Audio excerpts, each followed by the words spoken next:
This edition of the ET Final Score Roadshow is sponsored by Mole Masters.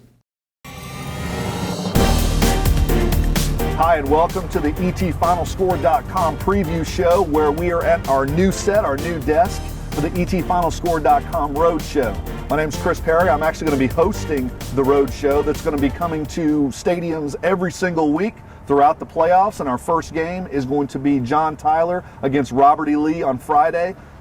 To my right is Travis Yoesting, who covers John Tyler. I'm excited. I think this is going to be a huge game. It's the Rose City Rivalry, and you cover the Lions. Talk to me about the John Tyler and just everything that's at stake in this ball game. Yeah, John Tyler comes into this game. If they win the district title. They get a home playoff game back at Rose Stadium in the first round of the playoffs, possibly against Lufkin, another East Texas rival. And then, there's the fact that if John Tyler loses, they let Robert E. Lee tie the all-time series for the first time ever. There's a lot on the line tonight, Friday night, and it should be fun to watch. How are the guys dealing with the history of it all, and the fact that they're probably talking to family members and people are coming up to them while they're in restaurants and saying, hey, you need to win this one, this is a big deal. How are they dealing with that, with also knowing that there's a lot still on the line for John Tyler for the rest of the season? I think more than the history for them, it's about the fact that they've lost 2 in a row. Bryson Smith, the quarterback, he's been on the field for both those losses, and he said it's personal to him. It's personal. It's personal for Coach Holmes. They don't want this losing streak to continue against their rival, and they're going to do everything they can to make sure they come out on top. When you're talking about John Tyler, talk to me. Definitely defensively, I've been very impressed reading your stories each week about how they are just shutting teams down in the second half of ball games.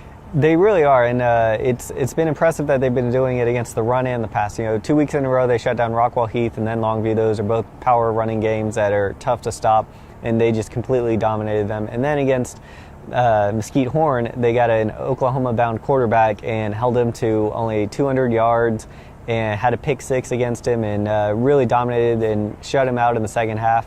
And that was really the key to the victory. Of course, they had 69 points. That helps. But when you hold a team like that, an offense like that, to only 22 points, you're doing something right.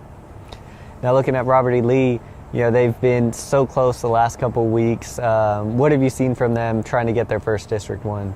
Well, it's like they've been rolling a stone up a mountain, and they almost get to the top, and then it rolls right back down with them. I mean, they're down 35-13 on the road against a team in North Mesquite that had to win to make the playoffs. A lot of teams would have folded the tent and just played out the rest of the game, got on the bus and went home.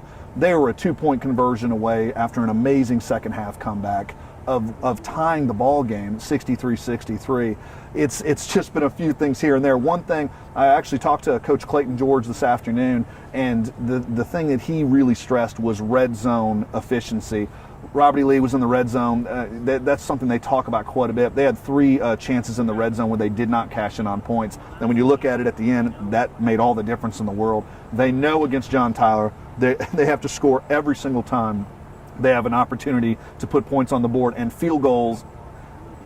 With all due respect to Leonel Correas, who's a heck of a kicker for Lee, field goals are not going to be enough to beat John Tyler. They need to put points on the board, and they need to put touchdowns on the board.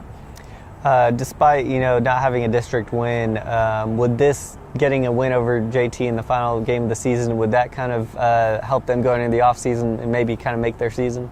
I think it would. And plus, they always talk about they wanted to win the last game. Well, this is the last game, and you get a chance to beat your rival, keep them from winning a district championship, and you go into the off season on a win, which that's really the only way, if you don't make the playoffs and you don't win state, that you actually get to win your last game. So there will be some good feelings heading into the offseason if they get this victory. But John Tyler's not going to make it easy. I mean, we know that. John, you and I have seen these games now for years. They're always close. They're always tight. It's always tough to determine who's going to win this ball game, and I'm just excited about watching it.